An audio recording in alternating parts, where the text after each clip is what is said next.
गौतमोगणे मंगलम कुंद कुंदार्दो जय धर्मोस्तु मंगलम सर्वमंगल मांगल्यम सर्वकल्याणकारिणम प्रधानां सर्वधर्माणां जयनं जयतु शासनम जयनं जयतु शासनम। स्टील का बेंच ले आना एक।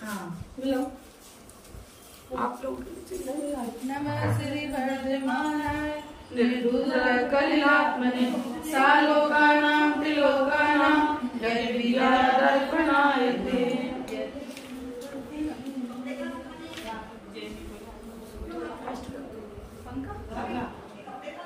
एक पॉइंट किधर घुमाओ?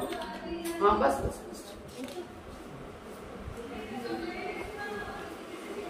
कितने नंबर का? 47 होगा कैसे? अनुव्रत अधिकार चालू मेरे में नंबर राग देश निवृत्त ये नहीं मोहतिमिरा पढ़िए पढ़ना मोहतिमिरापहरणे दर्शन लाभादवाप्त संज्ञान राग द्वेष निवृत्तये चरणं प्रतिपद्यते साधु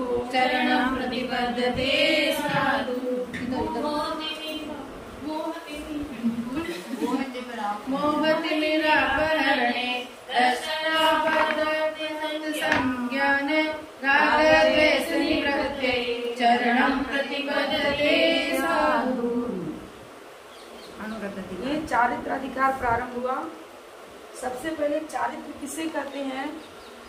जब तक सम्यक दर्शन न हो तब तक तो चारित्र का प्रवेश ही नहीं है। सम्यक दृष्टि का ही ज्ञान सम्यक ज्ञान होता है और चारित्र भी सम्यक होता है।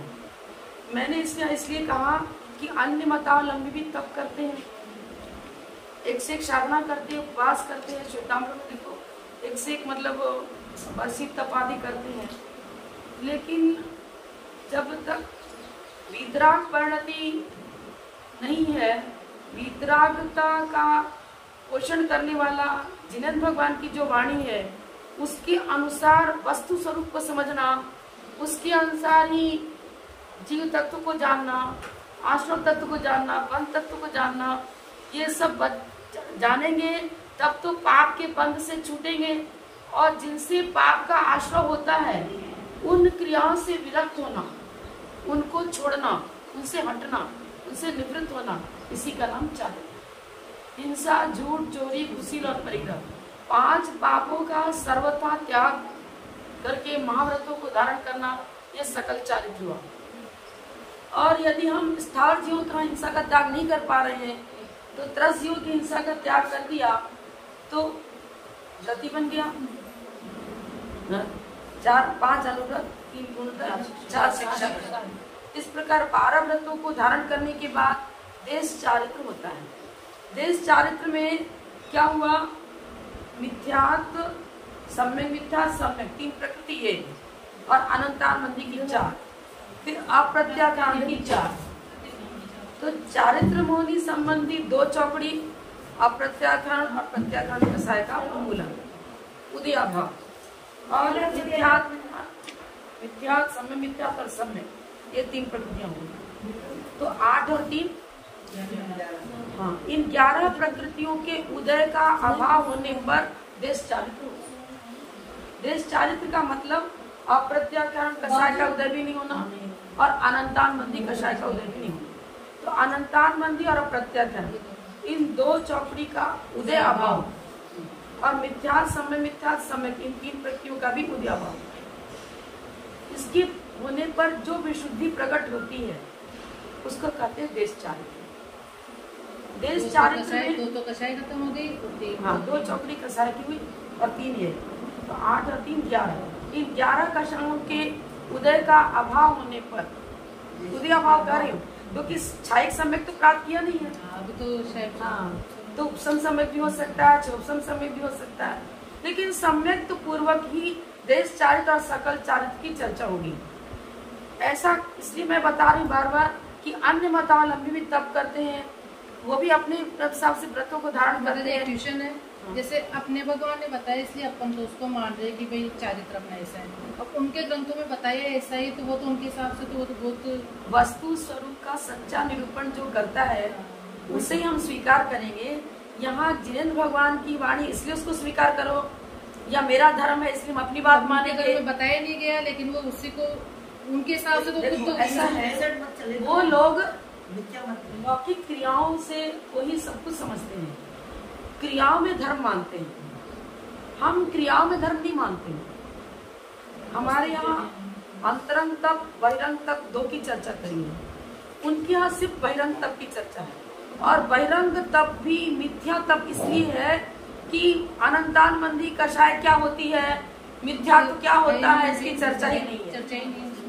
अंतः कक्ष की विशुद्धि के लिए अंतरंग कषायों का उदयाभाव अति आवश्यक है और उस चीज से सर्वथा अपरिचित है। इसलिए आचार्य कल्पसूत्र सागर जी महाराज ने बताया कि जिस स्थान पर हिंदू धर्म का अंत होता है उसके आगे से जैन धर्म का प्रारंभ होता है। जैन धर्म किसी जाति विशेष से बंधा हुआ नहीं है। जैन धर्म का मतलब कषाय और इंद्रियों को जीतने की कला जो सिखाता है उसे जैन धर्म कहते हैं। और इस कला को प्राणी मात्र संगी पंचेंद्रिय चारों गति का जीव, मनुष्य कास्ट को नहीं लेंगे कि जैन है कि जैनेतर है। जैन जैनेतर मतलब जैन तो हम अपनी जाति विशेष से जिसको संबंधित करते हैं, ये भी एक मेरे मिथ्या धारणा है। हाँ, वो सच्चा है। हम मान लो जैन कुल में उत्पन्न हुए, उत्पन्न होने मात्र से हम जो जैन कर रहे हैं, यह कथन लौकिक व्यवहार की भूमिका में उपचरित नय से लगाया जाएगा कि आप जैन हो, तो इस कुल में उसी धर्म को माना जा रहा है, तो इस क्रिया इसको लेकर के आप अपने को जैन कर। वास्तव में आगम की दृष्टि से जैन कौन है, जिसने पूरा वस्तु के स्वरूप को पूरा समझा। आगम की दृष्टि से जैन कौन है, जो जैन फिलॉसफी से परिचित है। जो कि जैन धर्म किसे कहते हैं, एक बार मैंने परिभाषा आपको बताई थी, स्याद्वादो वर्ते अस्मिन् साद्वादो वर्ते पक्षपातो न विद्यते नास्ति परपीडनम यस्मिन् जैन धर्म सौच्यते। ये परिभाषा ध्यान। यदि इसके अनुसार मैंने आपको एक दिन बताया था, एक मुसलमान था, वो गढ़नी आख्या पीछेमती माता जी के पास बलुंदा में चातुर्मास हुआ, प्रतिदिन स्वाध्याय में आता था।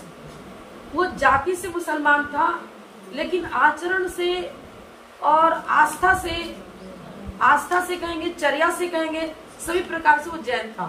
क्योंकि उसने ये कहा कि यदि मुझे कोई 1 करोड़ रुपया भी देगा और कहा कि चींटी को मार दो, मैं नहीं मानूंगा। उसने क्या बताया, मैं अष्टमूल को धारण कर चुका हूँ, रात्रि भोजन नहीं करता हूँ, जमीकन नहीं खाता हूँ। जैन फिलॉसफी से मेरी इतना अधिक लगाव है, और वास्तव में मैंने देखा भी कि जिस बारीक अध्ययन को आज हम नहीं कर पाए, वो श्लोक पार्थी की गहरा अध्ययन वो आगे से आगे उसका आंसर दे रहा है। हमारे घर पे भी आता है एक मुसलमान लाइट से आता है ना, उसको पूरे अपने शास्त्र का उसको पूरा ज्ञान, तो आस्था होनी चाहिए। जैन कुल में उत्पन्न होने मात्र से अगर जैन फिलॉसफी का मुझे गहराई से अध्ययन भी नहीं है और आस्था भी नहीं है और चर्या भी हमारी अपने कुल के अनुसार नहीं हो रही है, रात्रि भोजन भी कर रहे हैं, जमीकन भी खा रहे हैं, तो चर्या भी नहीं, श्रद्धा भी नहीं और ज्ञान भी, तत्व ज्ञान भी नहीं, अब किस आधार पर जैन कहेंगे?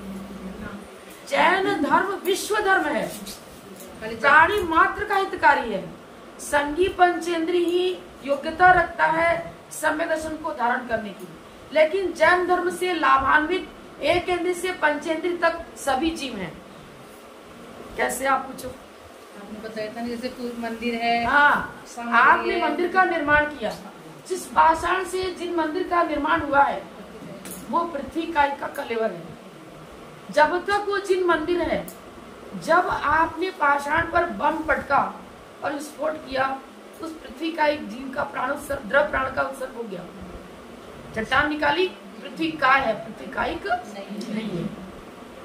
लेकिन जब तक जिन मंदिर है वो भले किसी पर्याय में हो, यहाँ इस मंदिर के निमित्त से जितने लोग पुण्यार्जन कर रहे हैं उस सबका दशमांश उस जीव को प्राप्त होगा, क्योंकि उपादान बन करके मंदिर निर्माण करने वाले आप नहीं, आप निमित्त के रूप में मंदिर निर्माता हो। और जो स्वयं कार्य रूप वर्णन करे उसे कहते उपादान। मंदिर का जो चट्टान है वो पृथ्वी कायिक का कलेवर है, तो उपादान कारण कौन हुआ? वो पृथ्वी कायिक। द्रव्य दे करके मजदूर मिस्त्री को द्रव्य दिया आपने, अब द्रव्य दिया तो आप सब निमित्त बन गए। मजदूर मिस्त्री भी निमित्त, द्रव्य दाता भी धन दिया वो भी निमित्त। निमित्त के रूप में आप पुण्यार्जन कर रहे हो और उपादान बनकर पुण्यार्जन करने वाला वो पृथ्वी कायिक जीव है। अभिषेक कर रहे हो तो अभिषेक करने समय जल से अभिषेक कर रहे हो, तो जल कायिक जीव उपादान बनकर पुण्यार्जन कर रहा है और अभिषेक करने वाले निमित्त बनकर पुण्यार्जन कर रहे हैं। परिणाम विशुद्धि सम्यक के योग तो संगी पंचेंद्री के होगी, एक इंद्रिय के नहीं होगी। लेकिन इसी निमित्त से उसको संगी पंचेंद्री पर्याय प्राप्त होती है। इसीलिए बोध पाहुड़ ग्रंथ में या शुद्ध पाठ दोनों में देख लेना, 9 नंबर की गाथा है, उसमें उन्होंने लिखा है जिन बिंबम जिनायानम सट काय हियम करम मणियम। सट काय का हित होता है जिन मंदिर से। सट काय में पृथ्वी काय, जल काय, अग्नि काय, और रस काय। सट काय का उपकारी तुरंत प्रश्न हुआ कि अरे हम तो पूजन करते हैं, ये पृथ्वी चलकर मंदिर तो नहीं जाती पूजन करने, जब पूजन करती ही नहीं तो पूजा का लाभ इसे कैसे? जल कायिक, अग्नि कायिक, वायु कायिक, वनस्पति कायिक। आचार्य कुंद कुंद आचार्य साक्षात दिव्यध्वनि सुनकर आए, भगवान की वाणी सुनकर आए, वो क्या लिपिबद्ध कर रहे हैं? नहीं, बादाम चढ़ाते हो, चावल चढ़ाते हो, अखरोट चढ़ाते हो, लौंग चढ़ाते हो, सब तो प्रत्येक वनस्पति से प्राप्त हुआ। तो उपादान पूजा की सामग्री, वो आप सामग्री रूप वर्णन कर रहे हो क्या? सामग्री तो वनस्पति की है और वो वनस्पति ही पूजन की सामग्री उपादान बन करके आपको पूजा में सहयोगी बन रहा है। हमारी हम लोग पूजन कर रहे हैं तो पूजक के पूजन में सहयोगी वो वनस्पति का द्रव्य है, इसलिए उसको पुण्यार्जन होता है। अब यहाँ तो चर्चा इसकी चल रही कि चारित्र धारण करने की योग्यता किसमें है किसमें नहीं है। संगी पंचेंद्री पर्याप्तक कर्म भूमि मनुष्य, क्योंकि नारकी हो या देव हो इनका चौथे गुण स्थान से ऊपर नहीं होता है, तो ये ना देश चारित्र धारक हो सकते हैं न धारक हो सकते हैं। तो अविरत सम्यक दृष्टि भी सबसे पहले यहाँ भूमिका ये दे रहे हैं कि जब तक मोह रूपी तिमिर का अपहरण नहीं हुआ और जब तक मोह तिमिर नहीं जाएगा तो सम्यक दर्शन की प्राप्ति नहीं होगी। सम्यक दर्शन के बिना ज्ञान भी सम्यक नहीं होगा, और जब तक दर्शन ज्ञान चारित्र दर्शन और ज्ञान दोनों सम्यक होंगे तब रागद्वेष की निवृत्ति होगी और सकल चारित्र को धारण करने की अथवा देश चारित्र को धारण करने की योग्यता है। देश चारित्र और सकल चारित्र, उसके पहले की भूमिका क्या हुई? मिथ्यात्व का अभाव। जैसे मिथ्यात्व का अभाव होगा सम्यक दर्शन की प्राप्ति होगी। सम्यक दृष्टि होने के बाद उसका अल्प ज्ञान भी सम्यक हो गया, ज्ञान सम्यक हो गया। अब उसके अंदर पात्रता आती है कि वो रागद्वेष की निवृत्ति का उपाय करते हुए चारित्र को धारण कर सके। अब मोह किसे कहते हैं? यहाँ पर एक तो जैसे कि मान लिया मिथ्यात्व सत्ता में बैठा है और एक मिथ्यात्व का क्षय तो नहीं हुआ है लेकिन चोपसम है। दर्शन मुनि का चोपसम, दर्शन मुनि का उपसम, क्षय और चोपसम, 3 चीजें हैं। क्षय में तो मोहांधकार है ही नहीं, सत्ता से हट गया। एक सूर्य उदित होता है, अस्त होता है, ठीक है। उदित हुआ तो क्या हुआ? प्रकाश हुआ, फिर वो उदित ही रहता है क्या? अस्ताचल, फिर अंधेरा हुआ। उदित होता है, अस्त होता है, उदित होता है, अस्त होता है। इसी तरह जब तक छाई सम्यक प्राप्त नहीं हुआ तब तक संभव है उपसम सम्यक हो गया, एक अंतर मूर्ति काल है, उसके बाद या तो वो पहले गुण स्थान में आ जाएगा या फिर सम्यक दर्शन को प्राप्त करता हुआ और आगे चौपसम सम्यक की ओर बढ़ जाएगा। उपसम सम्यक या तो चौपसम सम्यक रूप वर्णन करेगा या उपसम सम्यक यदि काल पूरा हो गया तो मिथ्यात्व में चला जाएगा। तो अंधकार, ये अन्य धर्म वाले इस प्रकाश और अंधकार से परिचित हैं, लेकिन मोहांधकार क्या होता है? अज्ञान तो चलो जिसको कहते हैं कि औदैहिक भाव। औदैहिक भाव में क्या लेंगे, एक अज्ञान 2 जगह लिखा है, एक अल्प ज्ञान को भी अज्ञान कहा, तो छायासमिक भावों में भी अज्ञान की चर्चा है और औदैहिक भाव में भी अज्ञान की चर्चा है। तो मोहिनी कर्म के उदय पूर्वक यदि ज्ञान है तो वो भले इंजीनियर क्यों ना हो, डॉक्टर क्यों ना हो, बहुत बड़ा मतलब प्रकांड विद्वान भी क्यों ना, द्रव्यश्रुत का 11 अंक का पाठी भी क्यों ना हो, द्रव्यश्रुत का प्रकांड विज्ञान भी क्यों ना, उसका ज्ञान मिथ्या ज्ञान है, सर्वथा अज्ञान है। वो मोक्ष मार्ग में का अंधेरा दूर नहीं कर पाया। मोक्ष मार्ग का अंधेरा दूर करने के लिए भाषण चाहिए। तत्व ज्ञानम जलम नोचेत क्रोधाग्नि केन शाम्यते। तत्व ज्ञान रूपी जल ना हो तो क्रोधादि वाला क्रोध नहीं लेना, उपलक्षण से क्रोध, मान, माया, लोभ, राग, द्वेष इन विकारों की निवृत्ति के लिए तत्व ज्ञान चाहिए।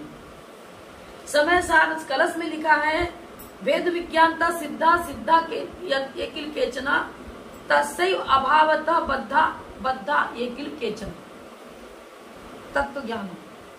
अब तत्व ज्ञान अन्य मतावलंबी में क्या है, वो लौकिक ज्ञान के स्तर पर ही उनका सारा ज्ञान, भैया पूजन करो, पाठ करो, ये करो, वो करो, पुण्यार्जन करो।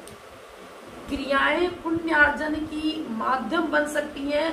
पुण्यार्जन तो परिणाम की विशुद्धि से होगा। पुण्य माने पवित्र परिणामों का होना, श्रेष्ठ परिणामों का होना।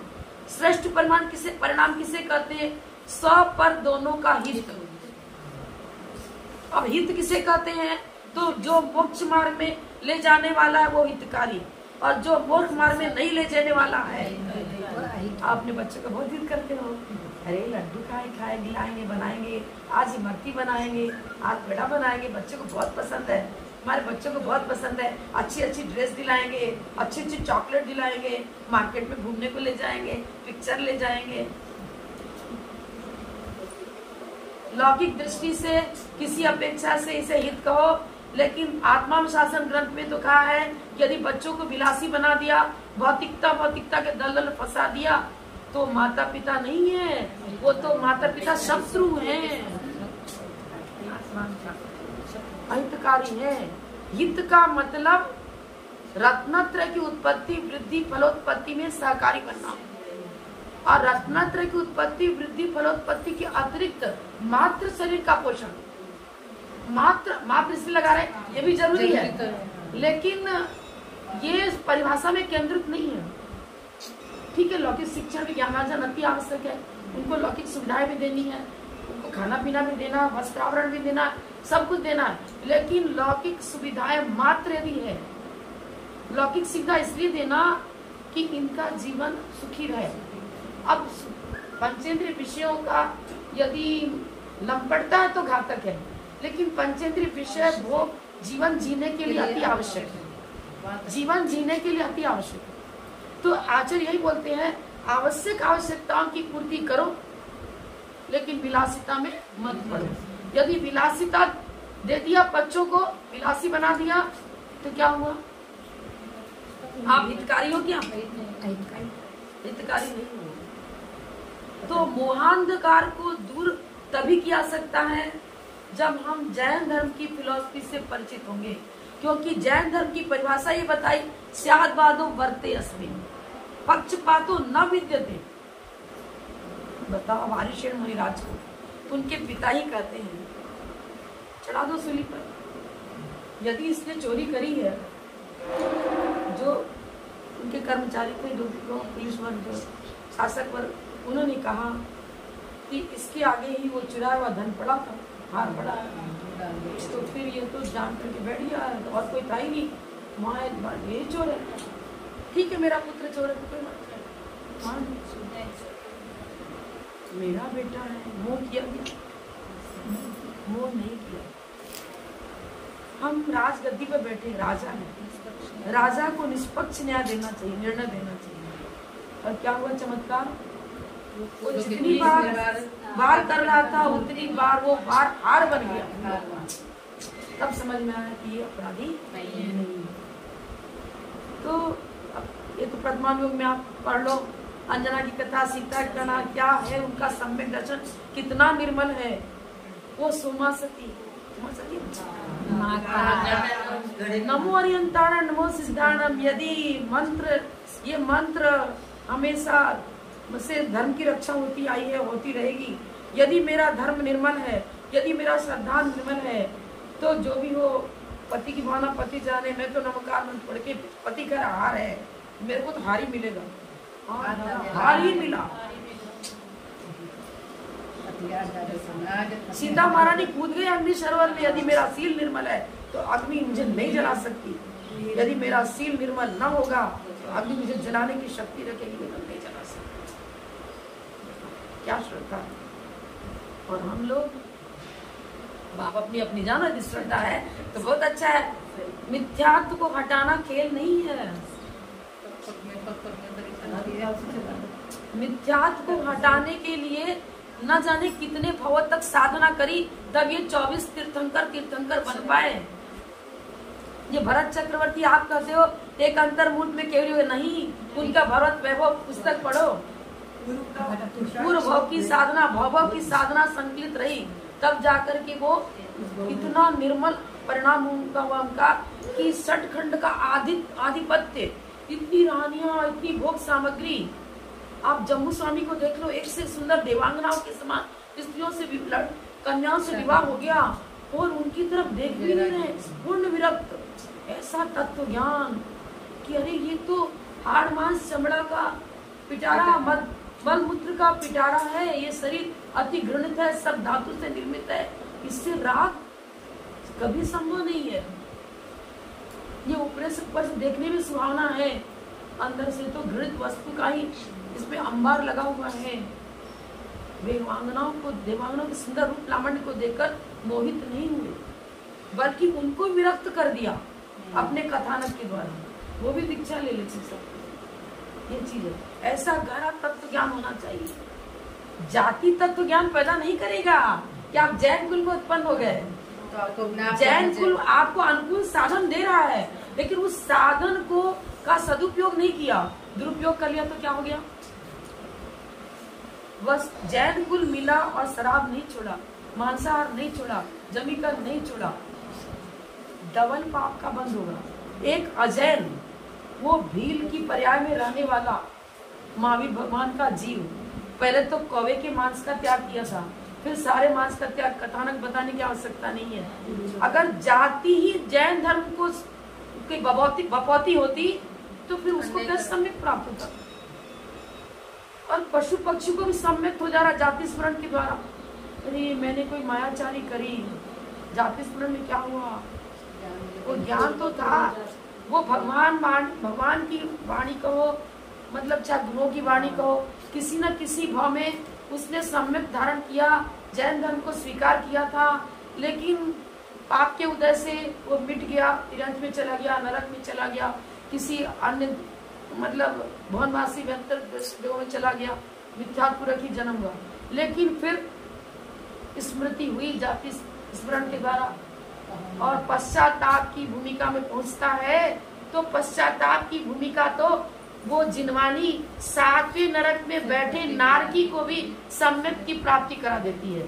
फिर बताओ हम कैसे कहें कि जैन धर्म मेरा है तेरा नहीं है। जैन धर्म सबका है,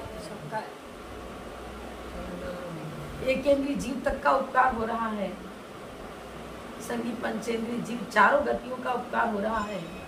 7वें नरक में नारकी जब पहुंचता है और भयंकर उसको शीत वेदना होती है, लड़ता है भिड़ता है, लड़ना भिड़ना तो छूटेगा नहीं, लेकिन पश्चाताप इतना होता है कि 24 घंटे में हर समय जब तक जीवन है एक ही पंक्ति बोलता है, भगवान अब ऐसा पाप कभी नहीं करूंगा जिससे ये दुख मुझे झेलना पड़ रहा है। अब ऐसा पाप कभी नहीं करूंगा, नहीं करूंगा, नहीं करूंगा। पाप के प्रति गहरा पश्चाताप, वो पश्चाताप कृष्ण लेस्या की उपस्थिति में भी उसको सम्यक की प्राप्ति करा देता। ये है पश्चाताप इसकी भूमिका से। लेकिन योग ऐसा है कि मिथ्यात्व स्थान में जन्म हुआ, मिथ्यात्व पूर्वक जन्म हुआ और मरण भी मिथ्यात्व पूर्वक ही होगा।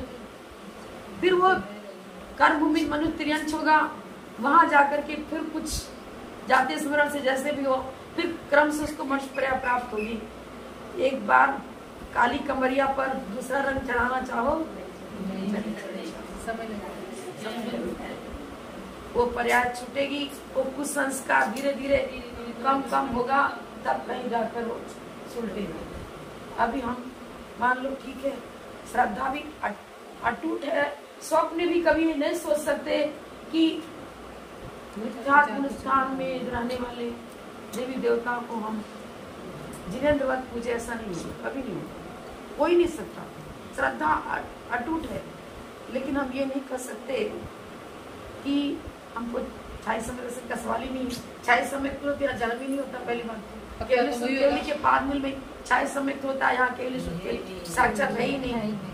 और कुछ भी नहीं कर सकते कि हम हमारा जन्म सम्यक पूर्वक हुआ कि मिथ्यापूर्वक। स्त्री पर्याय में तो मिथ्यापूर्वक ही जन्म होता है, कुछ भी सब मिथ्यापूर्वक जन्म लिया। लेकिन वर्तमान का पुरुषार्थ इतना अधिक शक्तिशाली होता है कि पूर्व भाव के कर्मों को भी स्थिति खंडन अनुभाग खंडन के द्वारा सम्यक के योग्य बना देता है और आगे की भावावली भी सुधार देता है। तो जैन धर्म यही बताता है कि वर्तमान को सुधारो, भूत भी सुधरेगा और भविष्य सुधरेगा। तो मोह तिमिर को दूर करने के लिए चारों गति में जितने भी संगी पंचेंद्रिय जीव हैं, वो सब जैन धर्मावलंबी हैं। सबको हम जैन कहने के अधिकारी हैं, सभी जैन हैं। अब आचरण से जैन बनो। कुल से जैन बन के तो सहकारी कारण मिला, लेकिन उपादान को जब तक जागृत नहीं करोगे तो सहकारी क्या करेगा? कुछ नहीं कर सकता। मोह तिमिर का अपहरण, अपहरण माने उदयाभाव, उदय में नहीं आने देना। दर्शन मोहनी मिथ्यात्व का प्रतीक है। चारित्र मोहनी क्षोभ, मोह और क्षोभ। कुंद कुंदाचार्य ने प्रवचन सार में मोहनी कर्म के दो भेद किए, दर्शन मोहनी और चारित्र मोहनी। दर्शन मोहनी मिथ्यात्व का प्रतीक है, चारित्र मोहनी क्षोभ पैदा करता है, मतलब क्रोध, मान, माया, लोभ, राग द्वेष की उत्पत्ति करेगा। दर्शन मोहनी जन्य राग और अनंतान मंदी जन्य राग है, तब तो समय से उत्पन्न नहीं हो सकता। लेकिन दर्शन मोहनी भी नहीं, अनंतान मंदी नहीं है, लेकिन अप्रत्याख्यान कसाय है, तो वो क्षोभ को पैदा करेगा। आपको क्षोभ क्या चीज है? जैसे मान लो कि आप किसी ने गाली दिया, कुछ अपसेट कर दिया, तत्काल तो कुछ मन दुखी होता है, लेकिन नहीं, ये तो मैंने पूर्व में यदि किसी का अपमान किया होता, आज मेरा अपमान, वो तत्व ज्ञान के बल से उस शत्रु को शत्रुवत दृष्टि से नहीं देखता। देखो श्रीपाल को धवल सेठ ने गिरा दिया समुद्र में, मृत्यु का मारना चाह रहा उसको, तो उसकी मृत्यु में वो सरकारी कारण बुरा कि इसकी पत्नी का सेवन मैं तभी कर पाऊंगा जब ये मर जाएगा, गिरा दिया समुद्र में। लेकिन उसने धर्म पिता बनाया था उसको। अब जब समुद्र पार कर गया, पूरी कथा ने वापस धवल से दिखता है तो वही है, समुद्र तैर के कैसे आ गया, बच कैसे गया? अब क्या करता है, वो बैठा था, सभा जम रही थी।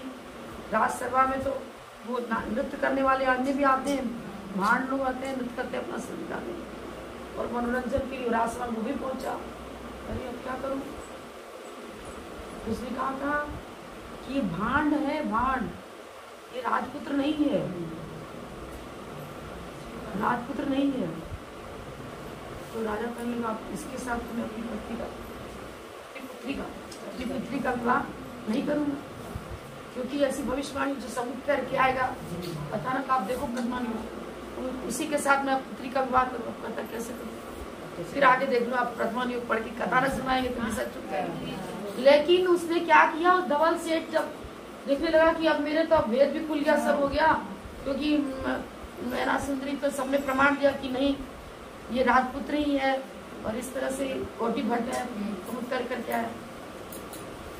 तब क्या हुआ, ये घबरा गया, हार्ट अटैक की जैसी स्थिति हो गई।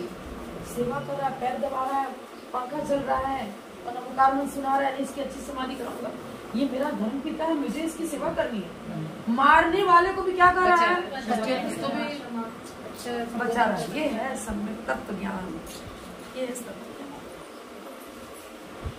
ये हमको मोक्ष मार्ग में शीघ्र शीघ्र मोक्ष की प्राप्ति ऐसे जीव को ही होती है, और चला गया उसी भाव मोक्ष। ये पर्याय कर्तृत्व बुद्धि, पर्याय बुद्धि, संबंध बुद्धि, वो पर्याय बुद्धि नहीं रखा, उसने जीव द्रव्य को देखा। वासनाथ ने कमठ के जीव को सर्वथा अपराधी नहीं कहा, उपादान तो मेरा ही अपराध था, निमित्त ये कारण बनता गया, उसका भी हित हुआ, समासरण पहुंचा।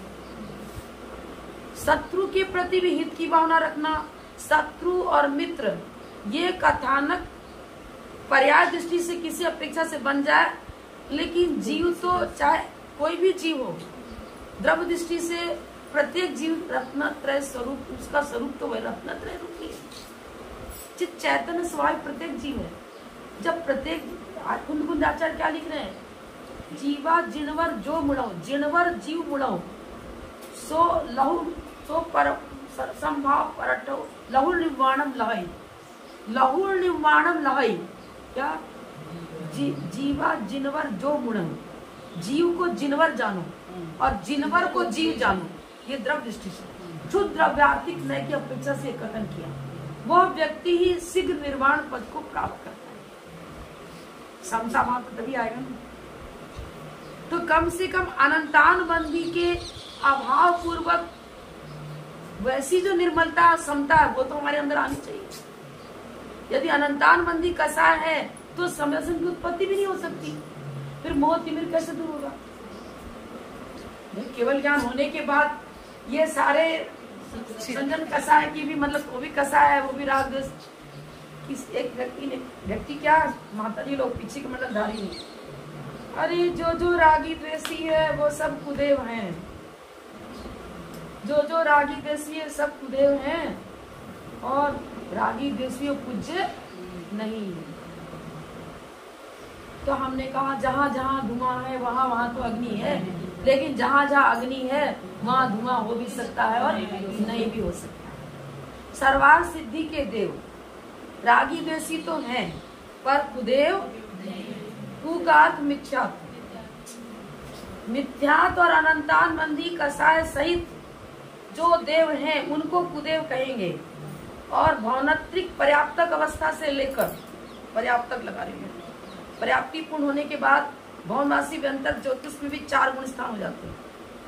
4 में से किसी का कोई मिथ्या दृष्टि है, कोई चतुर्थ गुण स्थान वर्ती है। और यदि भौनत्री का देव हो अथवा 16वें सत्ता का कोई भी देव हो, 9 ग्रेड तक ले लो, मिथ्यात्मक जन्म हो सकता है। यदि उनका चतुर्थ गुण स्थान है तो अप्रत्याख्यान कसाय का उदय होने से अप्रत्याख्यान, प्रत्याख्यान, संजरण तीनों कसायों के उदय का अभाव नहीं हुआ। रागी द्वेषी तो हैं लेकिन कुदेव, जहाँ मिथ्यात और अनंतानबंधी कसाय है उनके साथ कुदेव शब्द लगेगा, और जहाँ इनका नहीं उदय है वो सुदेव हैं, सम्यक दृष्टि है, उनको कुदेव साधारण एक भवतारी होगी, तो कुदेव तक होनी। तीर्थंकर प्रकृति का बंद करके भी पहले स्वर में भी जा सकते हैं। पहले स्वर से लेकर सर्वार सिद्धि तक में कहीं भी तीर्थंकर प्रकृति का बंद करके उत्पन्न हो सकते हैं। और जब वहां उत्पन्न हुए तो चौथाई गुण स्थान तो है, वो सर्वार सिद्धि में बैठे हुए आदिनाथ भगवान जो पूर्व, तो चौथा गुण स्थान ही तो था। और जो उनको कुदेव कहते तो मिथ्यात्व पूर्वक तीर्थंकर प्रकृति रहती है क्या? सम्यक दृष्टि ही तीर्थंकर प्रकृति की सत्ता को लेता है। ये जरूर है कि सम्यक पूर्वक तीर्थंकर प्रकृति का बंद किया था केवली के पादमूल में, लेकिन ज्योत्सम सम्यक था तो तीसरे नरक में तीर्थंकर प्रकृति सत्ता को लेकर चले गए, लेकिन वहां पर्याप्ति पूर्ण होते ही सम्यक तो हो जाता है। तीसरे नरक में, पहले नरक तक तो बात है कि 40 सम्यक दृष्टि है तो पहले नरक तक ही जाएगा। सम्यक को लेकर दूसरे तीसरे नरक में उत्पन्न होता ही नहीं है कोई। पहले नरक में सम्यक पूर्वक उत्पन्न हो सकता है, लेकिन मात्र 40 सम्यक दृष्टि आने का तो छूट जाएगा, मिथ्या पूरा जन्म लेंगे। तो मोहनी कर्म का संबंध ध्यान से रखो कि राग द्वेष की चर्चा तो कहाँ तक है? 10वें गुण स्थान तक। 10वें गुण स्थान तक सूक्ष्म लोग हैं। सत्ता की अपेक्षा लो, उदय की अपेक्षा लो, और परिणति की अपेक्षा लो तो परिणति तो शुद्धोपयोग में है ही नहीं। 8वें गुण स्थान से 7वें ध्यान शुक्ल ध्यान की भूमिका में चले तो परिणति तो राग द्वेष नहीं। 6ठे गुण स्थान तक प्रमाद है, जहाँ जहाँ तक प्रमाद है वहाँ राग द्वेष है। अब वो चाहे आचार्य विद्यासागर जी हो, चाहे आचार्य महाविकृति जी हो, चाहे सुधा सागर जी हो, क्या 6ठे गुण स्थान वर्ती हैं अथवा 8वें 9वें 10वें गुण स्थान? कौन गुण स्थान वर्ती है? अगर 6ठे गुण स्थान वर्ती, जहाँ जहाँ प्रमाद है वहाँ वहाँ राग द्वेष है, जहाँ जहाँ राग द्वेष है वहाँ वहाँ प्रमाद है। तो जो जो राग द्वेषी होता है वह कुदेव है। तो वो मनुष्य हो गया, क्या हो गया? क्या कौन हुए वो? कु हो गए क्या? कु है कि सु है? मुनिराज के साथ कु लगाओ कि सु लगाओगे? सम्यक दृष्टि है ना। 6ठा गुण स्थान सम्यक के बिना होता ही नहीं है। यहाँ यही चीज तो पहले लाइन में खोल करके बता रहे। समंत भद्र आचार्य तार्किक विद्वान थे, न्याय ग्रंथ के पारंगत थे। वो तो अन्य मतावलंबी षट दर्शन वाले, कोई जैन दर्शन को छोड़कर अन्य मतावलंबी, जैसे देखा समंत भद्र आचार्य क्या लिखते हैं, वो खुद कह रहे हैं शादवाद वन केसरी, क्या बोलते हैं, शादवाद पलायध्व रेरे तार्किक दिग्गज समंतबद्ध समायातर शादवाद वन केसरी।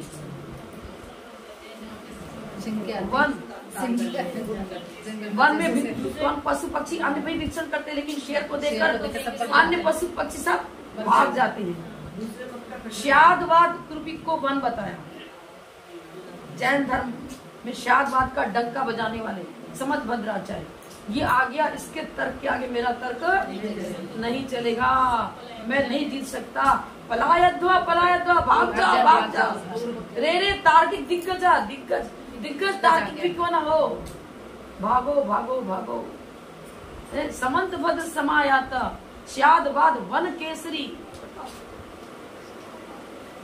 शादवाद को समझे बिना सम्यक की प्राप्ति संभव नहीं। यदि हो भी गई तो इधर हुई। श्रेणी महाराज को बार बार चेलना, और श्रेणी की तो बार बार इधर झुकता फिर उधर चला जाता, फिर उधर झुकता फिर चला जाता।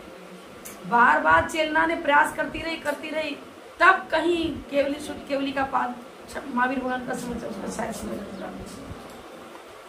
हम सोचे हमको जैनपुर मिल गया, अब तो मैं सिर्फ भगवान महावीर को ही तो पूछती हूँ, चमन तीर्थंकर को पूछती हूँ, हमें तो सम्यक हो गया। कोई ठिकाना नहीं है कब कैसा निमित्त मिल जाए और कब किस गति में। यहाँ पर बड़े माता जी क्या बताती थी कि देखो ये तो मनुष्य भाव देव परा से अधिक कीमती है। क्यों कीमती है? पर वहाँ पर तो साक्षात दिव्य सुनने को मिलती है, यहाँ तो हम पुस्तकों से पढ़कर सुन रहे हैं, वो ज्यादा पुण्यशाली है। संयम नहीं, एक तो ये पॉइंट हुआ ही, लेकिन दूसरा पॉइंट ये है, देखो अपने सम्यक की रक्षा यहाँ पर आप अच्छी तरह कर सकते हो। वहाँ सुंदर देवांगनाएं, कल वृक्षों से प्राप्त दिव्य सुख, भोग सामग्री। अरे देखो जमीन में तेल लगा दिया, घी चिपड़ दिया खूब सारा, अब कहाँ यहाँ से चलकर भी उस स्थान पर पहुँचना है। हर कदम में गिरने की संभावना है, और रूखी जमीन अच्छी, वहाँ 2 घंटे में भी मुश्किल से पहुंच पाए, और यहाँ समझ आ रही है 1 आकृति में पहुंच गया फटाफट। रूखी जमीन है ना। तो कर्मभूमि मनुष्य में 80 कृषि वाणिज्य के द्वारा अपनी जीविका चलाता है और साधना करता है और बहुत पुरुषार्थ करता है। वहाँ पर उसको डिगाने वाली सामग्री वैसी बलिष्ठ नहीं है, सुंदर देवांगना है, सुंदर भोग सामग्री। इसीलिए साधन मिंद्र बन करके और देव कल्पवासी देव बन करके उन देवांगनाओं को देखकर, दिव्य भोग सामग्री को देख करके वही स्थिर रह सकता है जो सुमेरु पर्वत की तरह सुदृढ़ तत्व ज्ञान को प्राप्त किया है। वो वहाँ फिसलन वाली राह पे चल करके भी डिगेगा नहीं, गिरेगा नहीं और परीक्षा में पास कर जाएगा। यदि यहाँ से सुसंस्कार लेकर नहीं गए, सुदृढ़ संस्कार नहीं है तत्व ज्ञान का, हम तो रात्रि भोजन भी नहीं छोड़ सकते, जमीकन भी नहीं छोड़ सकते। सम्यक की प्राप्ति की जो पूर्व भूमिका है वो भी नहीं प्राप्त करी, सम्यक दृष्टि कहाँ से बन गए? सात्विक खान पान जैन धर्म के अनुसार यदि नहीं है, रहन सहन वेशभूषा सब कुछ सात्विक नहीं है, तो आप तो अभी क्लास में एडमिट हुए हो। अब तो अभी तो चौथी क्लास से 5वीं क्लास में, मैंने पहला गुणस्थान पहली कक्षा समझ लो और चौथा गुणस्थान चौथी कक्षा समझ लो।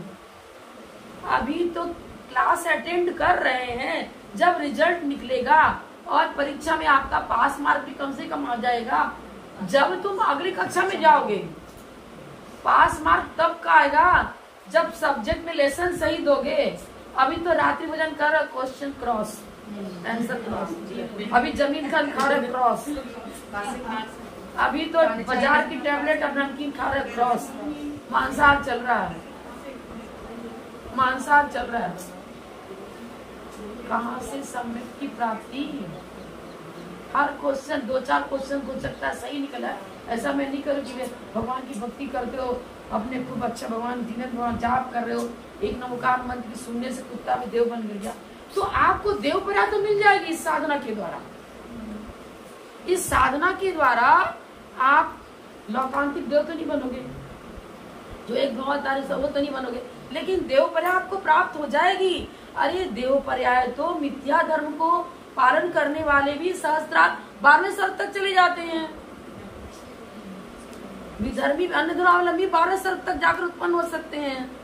फिर आप तो जैन धर्मावलंबी हो, अरे 16वें स्तर तक क्या मुनि धर्म धारण पढ़ के द्रवलिंग मुनि तो 9ग्रही तक भी जा सकते हैं। देव पर्याय मिलने के लिए कोई तकलीफ नहीं है। न जाने कितनी बार देव पर्याय में प्राप्त करे और उत्पन्न हुए फिर आ गए। देव एकेंद्रीय भी छटाला में भी लिखा हुआ। तो इसमें देव पर्याय प्राप्त करना, लौकिक वैभव की प्राप्ति तो किसी भी धर्म के द्वारा हो सकती है, लेकिन लौकिक वैभव को तो सम्यक दृष्टि जीव क्या करता है? इंद्रों की संपदा भी काक बीट के समान है, कोई महत्व नहीं देता। लौकिक वैभव जितना ज्यादा प्रचुर रहेगा, बहुआरंभ परिग्रह नाश, यदि इसमें लंपटी हो गए तो बहुत आरंभ परिग्रह नरक आयु का बंध का कारण नहीं है, लेकिन परिग्रह किससे कहते? मूर्छा को। उस बहुत आरंभ परिग्रह के प्रति गहरी मूर्छा है तो जाएगा। नहीं तो चक्रवर्ती शांति कुंत हर क्या वैभव की कमी थी क्या? चक्रवर्ती भी, कामदेव भी, तीर्थंकर भी, सारा वैभव, लेकिन कीचड़ में जैसे कमल, उससे पृथक। शादी हुई और एक महाराज मिल गए, अरे ब्रह्मचर्य ले, हाँ महाराज ले लिया ले लिया उसने ब्रह्मचर्य। आपको मालूम है कन्या ने तो शुक्ल पक्ष का ब्रह्मचर्य लिया था और लड़के ने शुक्ल पक्ष का लिया था। शादी हो गई, जय विजया नाम था, लेकिन कुछ नहीं, एक बेड पर सो रहे हैं, एक कक्ष में रह रहे हैं, फिर भी कोई मतलब नहीं। क्या तत्व ज्ञान और उस तत्व ज्ञान का उनका पुण्य, उनकी साधना, उनकी ब्रह्मचर्य की चमत्कार देखो। जन्मांध व्यक्ति, जिसको महाराज ने कहा था कि विवाहित होकर के भी जो कभी भी अब्रह्म सेवन नहीं किए, उनको देखने से तेरी दृष्टि रोशनी आ जाएगी और आगे रोशनी। गृहस्थ धर्म कितना कीमती है। घर में रहकर इतना वैराग्य बढ़ाओ, अरे क्या हाड़ मांस का पुत्र है। कोई राजा किसी कन्या पर मोहित हो गया, रानी पर मोहित हो गया, तो सोचा कि उससे बचना बहुत कठिन है। कहा कि ठीक है, हम आपको स्वीकार करेंगे, लेकिन कुछ दिन मुझे समय दो।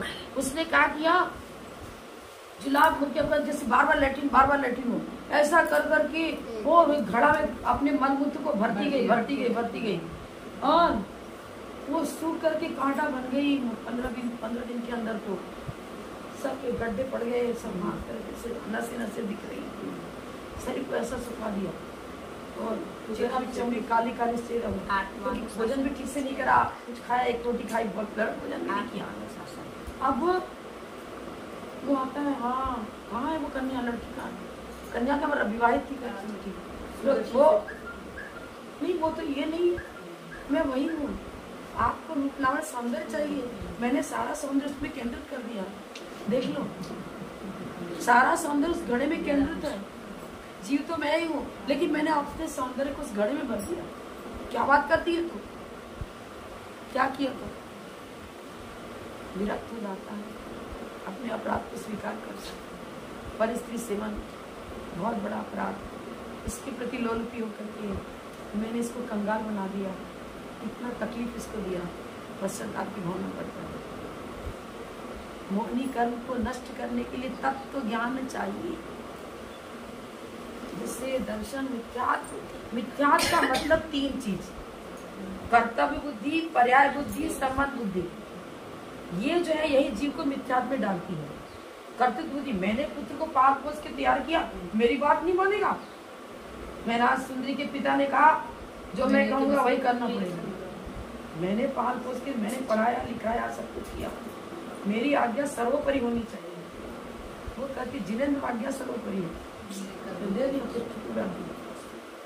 पश्चाताप की भूमिका में उसको पहुंचना ही पड़ा। पर्याय बुद्धि, मैं राजा हूँ, ये तो मेरा नौकर है, काम करता है।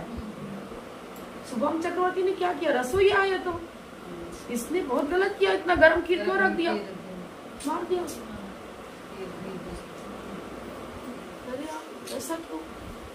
कभी भी यदि सम्यक दृष्टि जीव है, आप ठीक है पेमेंट उसको दे रहे हो, काम कर रहा हो, लेकिन उसको दास की दृष्टि से देखो मत। एक जीव ये तो मेरी सेवा कर रहा है, ठीक है बेचारा गरीब, हमसे पैसे का लेन देन क्या है, तो लोग प्रत्येक जीव को जीवा जिनवर जो बोलाओ, जीव को जिनवर जानो, मतलब नमस्कार मत करना चालू करो। यहाँ द्रव्यार्थिक कर्मोपाधि निरपेक्ष शुद्ध द्रव्यार्थिक न से वो स्वरूप उसके अंदर समझो। करुणा और दया एक इंद्रिय से पंचेंद्रिय प्रति की सबके प्रति जानी चाहिए। अहिंसा परमो धर्म की भावना रखो। यदि वो बीमार पड़ गया, उसके पास पैसा नहीं, गरीब है, तो मैं करा दूंगा, तेरा ट्रीटमेंट कराऊंगा। एक जीव की रक्षा एक भाव में करोगे तो सैकड़ों भाव में वो जीव तुम्हारी रक्षा करेगा समय आने पर। ये कथानक पद्मान में भरा पड़ा हुआ है। पर्याय बुद्धि करते संबंध बुद्धि, मेरा बेटा, मैं तो इसका पक्ष लूंगा, तो पड़ोसी है, अरे तुमने कुछ किया होगा, मेरा बेटा तो बिल्कुल सही है, भले सही नहीं था। निष्पक्ष निर्णय, रामचंद्र जी निष्पक्ष निर्णय दिया। जब कार्य किए तो रावण के यहाँ रह के आई, दूसरे के यहाँ रह के आई, फिर कहाँ इसका चारित्र रहा होगा, सहनशील से मेरा आक्षेप लगा दिया नागरिकों ने। तो हम यदि कहीं दूसरे के यहाँ चले गए और अपनी पत्नी को अपने वापस बुला लेना, तो क्या अपराध है? जब तुमने बुला लिया अपनी पत्नी को वापस, तो हम बुलाए, मेरा क्या अपराध? देखो ठीक है, भेज दिया जंगल में, चले जाओ। सेनापति को आज्ञा दे दिया, इसको घोर जंगल में छोड़ के आ जाओ। निर्णय तो नहीं, जान रहे अंदर से किसका सील निर्मल है, लेकिन लोकापद, जिस पद पर बैठा, गद्दी बैठा, ये मेरा तेरा नहीं चलेगा। कर्तव्य बुद्धि, पर्याय बुद्धि, संबंध बुद्धि, ये तीनों ही जीव को मिथ्या के गड्ढे में फंसाते जाते। तत्व ज्ञान जो है, जैसा निर्णय है, पति के प्रति कर्तव्य का पालन करो, पिता के प्रति करो, पुत्र के प्रति करो, समाज के प्रति करो, देश के कर्तव्यशील बनो। मोह को छोड़ो, न देश से मोह, न समाज से मोह, न पुत्र से, न पति से, न पिता से, न परिवार से। लेकिन कर्तव्यशील किसके प्रति, क्या मेरा कर्तव्य होता है? पालन पोषण करना कर्तव्य है, शिक्षण कराना कर्तव्य है, उसको सारी सुविधा देना कर्तव्य है। लेकिन ये भी बताएंगे कि बेटा इसमें पाप है, इसमें पुण्य है, ये काम तुझे नहीं करना चाहिए, ऐसा कर, नहीं माने उसकी वो जाननी चाहिए। लेकिन आप उसका पोषण, जिससे पाप का बंद होता है, उसका पोषण नहीं करोगे, उसको डायरेक्शन बिल्कुल सही दोगे, आपके डायरेक्शन को नहीं स्वीकार करो तो वो जाने। लेकिन मार्गदर्शन आपको आगम के अनुसार करना पड़ेगा, सबके लिए। देश समाज, राजेंद्र प्रसाद जी ने क्या कहा था, यदि एक भी दिगंबर साधु अपनी संसद में कहा था, यदि तपस्या कर रहा है तो मेरे देश का कोई बाल बाका नहीं कर सकता। महात्मा गांधी ने भी रायचंद्र जी के पास जैन फिलॉसफी को पढ़ा था, लेकिन मिथ्या रहा। सडन कास्ट को भी कहा है सभी प्राणी एक हैं। व्यवहार ने की भूमिका में भी तत्व ज्ञान देना पड़ेगा। व्यवहार ने जिसका निर्णय देता है वो निर्णय भी समीचीन है। व्यवहार ने की दृष्टि से जो सडन कास्ट में उत्पन्न हुआ दीक्षा का पात्र नहीं है, उसका जो योग्यता है, मानस सम को दूर से देखकर जिन धर्म कर सकता है, लेकिन आकर अभिषेक पूजन नहीं कर सकता। सज्जातित्व को व्यवहार की भूमिका में जो महत्व दिया है उस महत्व को भी देना है। उपचरित नय का विषय क्या है, वो भी महत्वपूर्ण है। अनुपचरित व्यवहार ने का जो विषय वही महत्वपूर्ण है। निश्चय ने का विषय वही महत्वपूर्ण है। और सब में मैत्री होना चाहिए, अपने अपने स्थान पर सब में मैत्री। धर्म की भूमिका जान दो, फिर तो आपको सूतक पातक हुआ क्या, कुछ नहीं है। अरे जो अभिषेक कर, मेरे नियम अभिषेक करने, अरे कैसे व्यवहार में से जो द्रव्य शुद्धि अशुद्धि की चर्चा करी है उसे भी स्वीकार करना पड़ेगा। उस समय आप कारिता और अनुमोदना से पुण्यार्जन करो, जब तो 9 कोटि की चर्चा है। मन वचन काय कृत कारित अनुमोदना 9 कोटि से। अब जिसके पास संगी पंचेंद्रिय नहीं है, असंगी पंचेंद्रिय है, तो कारिता और अनुमोदना में लेंगे ना। अब आपको कि कैसे होगा तो ज्ञान ही नहीं है। लेकिन जाति स्मरण जो शब्द लगाया हमारे आचार्यों ने, अब उसका डीपली अध्ययन आप देखिए स्वयं कर लेना। 2 विकलेंद्री की मुझे ध्यान नहीं है, विकलेंद्री का उदाहरण में मिला नहीं है, लेकिन असंगी संगी पंचेंद्री का और एक इंद्री का तो उदाहरण आचार्य की वाणी में है कि उनका भी उपकार जैन धर्म से होता है। तो राग द्वेष की निमित्त, अब यहाँ पर इतना जो मैंने समय दिया, ये राग किस क्वालिटी का है, द्वेष किस क्वालिटी का है, कौन सा क्षम्य है, कौन का क्षम्य नहीं है। क्षम्य का मतलब समय से उनको नष्ट नहीं हो रहा, तो ठीक है, मोक्ष मार्गी तो है। अब ये अप्रत्याख्यान कैसा है, देश चारित्र का घातक है लेकिन सम्यक का घातक नहीं है। प्रत्याख्यान कैसा है, सकल संयम का घातक है लेकिन देश संयम का घातक नहीं है। तो आगे आगे गुण स्थान की अपेक्षा पूर्व भागत बन रहे हैं, लेकिन मोक्ष मार्गी 4थे गुण स्थान से हो गया। यहाँ कुछ साधना नहीं कर सकते तो इतना तो करें कि अपने तत्व ज्ञान इतना बलिष्ठ बनाए कि ये जैन धर्म हमसे नहीं छूटे, सम्यक दर्शन ही प्राप्त होता रहे। आगे भी हमको सम्यक दर्शन प्राप्त हो, आगे सम्यक दर्शन प्राप्त करने केवली का पादमूल जरूरी नहीं है। सब दर्शन तो प्राप्त कर सकते हैं, क्षायिक नहीं प्राप्त कर सकते हैं। संस्कार अच्छे बनाए, ठीक है। परिस्थिति ऐसी है आज कि विषम ना बिल्कुल उत्कृष्ट चर्या तो ना मुनि बना पा रहे हैं, ना श्रावक बना पा रहे हैं, लेकिन निंदा ग्रहण और पश्चाताप की भूमिका यदि है और भावना यह है कि भगवान आज हम जिस काम को नहीं कर रहे हैं, अगला वो मुझे ऐसा मिले कि हम उसी उत्कृष्ट चर्या पर चल करके मोक्ष मार्ग के जल्दी सिद्ध पर्याय को प्राप्त करें। तो यदि अपराध को अपराध स्वीकार करते हुए कार्य वही हो रहा है, नहीं कर पा रहे, शक्ति नहीं है, शरीर बल नहीं है, मनोबल नहीं है, आत्मबल नहीं है, लेकिन भावना तो है कि हम यही बनना है, लक्ष्य यही है। नाम की लक्ष्य वही रखे थे, क्रिया हमेशा लड़ने की हो रही है। रौद्र ध्यान, रौद्र ही ध्यान, धर्म ध्यान का तो प्रवेश ही नहीं। रौद्र ध्यान की भूमिका में हिंसानंद रौद्र ध्यान, मृषानंद रौद्र ध्यान, चौर्यानंद, परिग्रहानंद, उस भूमिका में रहते हुए मात्र पश्चाताप और आलोचना निंदा, ये उनके लिए बहुत बड़ी विभूति बनी जिससे वो सम्यक को प्राप्त कर सकते। हम आप नहीं कर सकते क्या? करेंगे, कर सकते हैं। समय हो गया, सारे है ना, एक ही श्लोक हुआ, लेकिन गहराई से समझो। समंत भद्राचार्य हैं, एक एक शब्द में गागर में सागर भरा पड़ा है। वाणी के ज्ञान से सूझे लोकालोक, सो वाणी मस्तक करे सदा दे तुमको। ये जितवाणी भारती दो ने जो बेला शरण गया सो पावे सुखे। देव बलवरियंत को गुरु सेवा ने ग्रहण, नया धर्म पालो सदा यही मोक्ष।